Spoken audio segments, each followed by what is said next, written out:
नमस्कार, मैं हूं रत्ना और आप देख रहे हैं सी न्यूज भारत। आए रुक करते इस खबर की ओर। पश्चिम बंगाल के बाराकर क्षेत्र में कांग्रेस की चुनावी सभा के दौरान राजनीतिक माहौल पूरी तरह गर्म हो गया, जब कुल्टी से कांग्रेस प्रत्याशी रवि यादव ने तृणमूल कांग्रेस और भारतीय जनता पार्टी पर तीखा हमला बोलते हुए दोनों पर गंभीर भ्रष्टाचार के आरोप लगाए। बराकर के बैगुनिया मोड़ चौराहे पर कुल्टी विधानसभा से कांग्रेस प्रत्याशी रवि यादव के समर्थन में पथ सभा का आयोजन किया गया। सभा की अध्यक्षता वरिष्ठ कांग्रेसी और इंटक नेता हराधन मंडल ने की। सभा को संबोधित करते हुए रवि यादव ने राज्य की तृणमूल कांग्रेस और केंद्र की भारतीय जनता पार्टी पर कड़ा हमला बोला।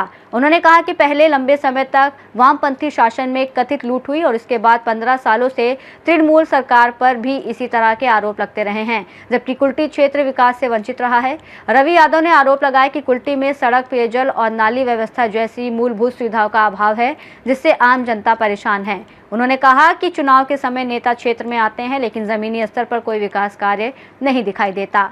उन्होंने तृणमूल प्रत्याशी पर भी निशाना साधते हुए कहा कि वो नगर निगम में उप मेयर हैं और उनके परिवार के सदस्य सरकार में मंत्री पद पर हैं। इसके बावजूद क्षेत्र का विकास नहीं हुआ। वहीं भाजपा के पूर्व विधायक पर भी आरोप लगाते हुए कहा कि उनके कार्यकाल में भी जनता को कोई राहत नहीं मिली। रवि यादव ने दोनों दलों पर लोहा, बालू, कोयला और पशु तस्करी जैसे आरोपों का जिक्र करते हुए कहा कि ये सभी जनता को फिर से गुमराह करने की कोशिश कर रहे हैं। उन्होंने दावा किया कि कांग्रेस ही क्षेत्र की समस्याओं का समाधान कर सकती है और विकास सुनिश्चित कर सकती है। इस कार्यक्रम में कांग्रेस नेता अधिवक्ता राजेश्वर शर्मा, जाकिर हुसैन, बाबू बनर्जी सहित कई अन्य नेता और युवा कार्यकर्ता मौजूद रहे। यकीन मानिए, मैं जब चुनाव लड़ रहा हूं, कुल्टी के हर माँ बाप, कुल्टी के हर बहनों को गलियों गलियों में जाकर मिल रहा हूं। मैं रात में सो नहीं पाता, क्योंकि यहाँ के तकलीफ, यहाँ के दर्द को मैंने भी झेला है। मैं स्कूल गया पढ़ने, तो मुझे मेरे कास्ट को लेकर गाली दिया गया। मैं कॉलेज गया पढ़ने, मुझे मेरे कास्ट को लेकर गाली दिया गया। मैं अगर एमसीए करने गया, मुझे बिहारी होने का गाली दिया गया। बीजेपी को वोट दे दे, मुसलमान टीएमसी को वोट दे दे, उसके बाद दोनों में से कोई जीते, कटमनी तो बराबर होगा। क्योंकि बुद्धा साहब को मोदी जी के नाम पर वोट दिया गया था। अभी उनके बड़े बड़े हेलीकॉप्टर कुल्टी में उतरने वाले हैं। टारगेट दिया जा रहा है कि अरे यादव समाज का लड़का खड़ा हुआ है, ऐसा ना हो कि उसको कुछ वोट मिल जाए, ऐसा ना हो कि वो विधायक बन जाए, ऐसा ना हो कि वो कुल्टी का लोगों का हमदर्द बन जाए। क्योंकि वो स्कूलों की बात करता है, वो कॉलेजों की बात करता है, वो अस्पतालों की बात करता है, वो रोजगार की बात करता है। यकीन मानिए, जिस दिन मुझे पार्टी का टिकट मिला था, मेरे पास भी लोगों के फोन आ रहे थे, पैसे के ऑफर किए जा रहे थे। मैंने बोला नहीं देना। अगर मैं चुनाव लड़ूंगा, साफ सुथरे तरीके से लड़ूंगा, किसी के दबाव में आकर चुनाव नहीं लड़ूंगा और न किसी के दबाव में आकर कुल्टी को बेचने का काम करूंगा। अगर बेचना होता तो मेरे पास बहुत से ऑफर थे, जब मैं दूसरे पार्टी में जा सकता था। अब मेरे कई साथी बोलते हैं कांग्रेस से खड़ा हुआ इसलिए वोट नहीं देंगे। मत देना, एकदम मत देना। जब तक आपका दिल नहीं माने, एकदम वोट मत देना। लेकिन गलियों में घूमना, चार चौराहे पर घूमना, कुल्टी के सड़कों पर घूमना, जाना न्यामतपुर से लेकर डिसरगढ़ से लेकर बराकर, बराकर से लेकर कल्याणेश्वरी, कल्याणेश्वरी से लेकर न्यामतपुर, न्यामतपुर से लेकर बराकर, इतना ही करना बस। तुम्हें हकीकत पता चल जाएगा। हाँ, क्योंकि कोई एक एमएलए, कोई एक विधायक सिर्फ जन प्रतिनिधि नहीं होता। वो कुल्टी का जैसा दो लोग अगर जो एमएलए बने हैं, वो कुल्टी के भविष्य को बर्बाद कर दिया। कैसे बर्बाद किया? कुल्टी कारखाना में 5,500 करोड़ रुपया पता कर लीजिए। हम तमाम लोगों के आंदोलन करने के बाद आया था। आपके एमएलए साहब ने 10,000 रुपए में बिक्री होने वाला आपका एमएलए, जिसे आपने चुना था हिंदू के नाम पर, वो एक वहां पर सेल से ऑफिस लेता है और ऑफिस लेने के बाद वो तमाम सरकारी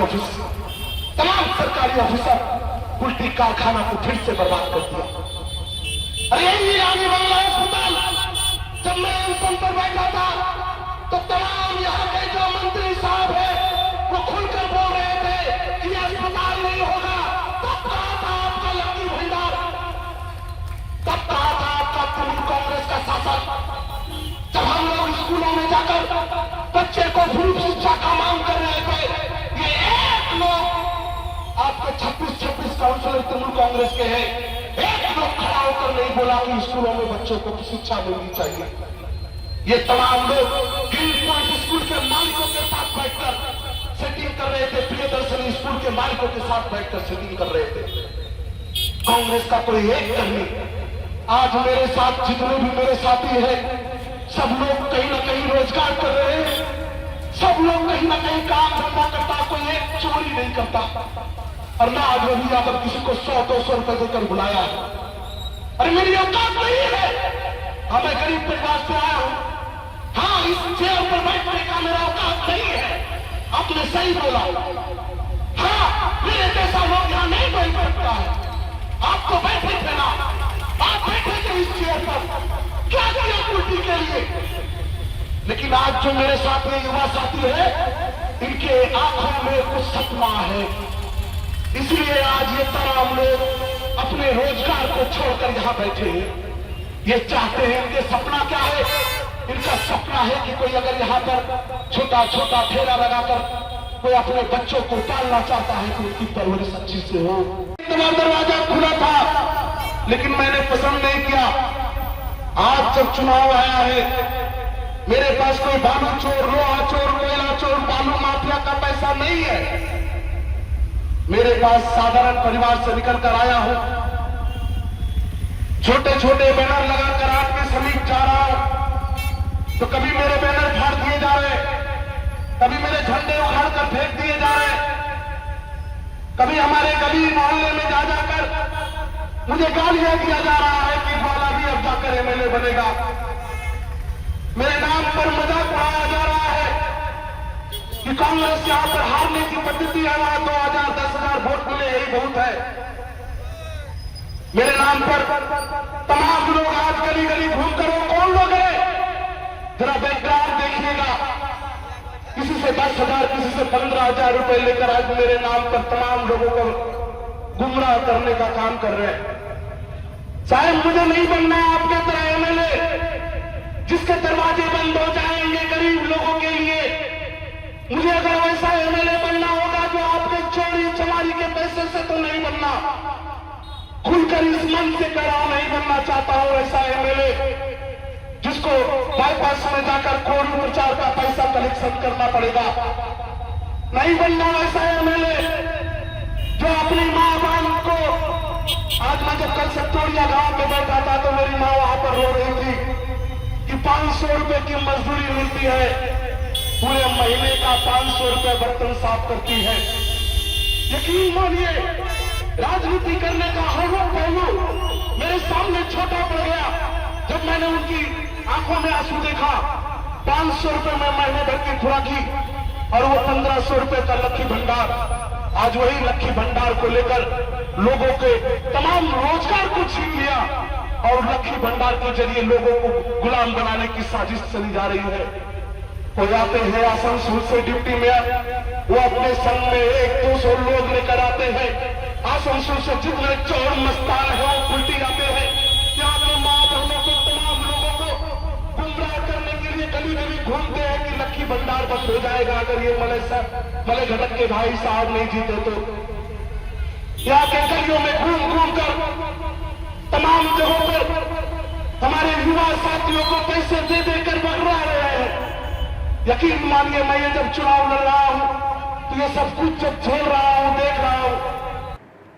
कुल्टी आसनसोल पश्चिम बंगाल से सीनियर संवाददाता अमित सिंह की रिपोर्ट। सभा के बाद कुल्टी की राजनीति में आरोप प्रत्यारोप और तेज हो गए हैं और चुनावी मुकाबला और अधिक गर्माता दिख रहा है। इस रिपोर्ट में फिलहाल इतना ही। देश और दुनिया की तमाम बड़ी खबरों के लिए देखते रहिए सी न्यूज़ भारत।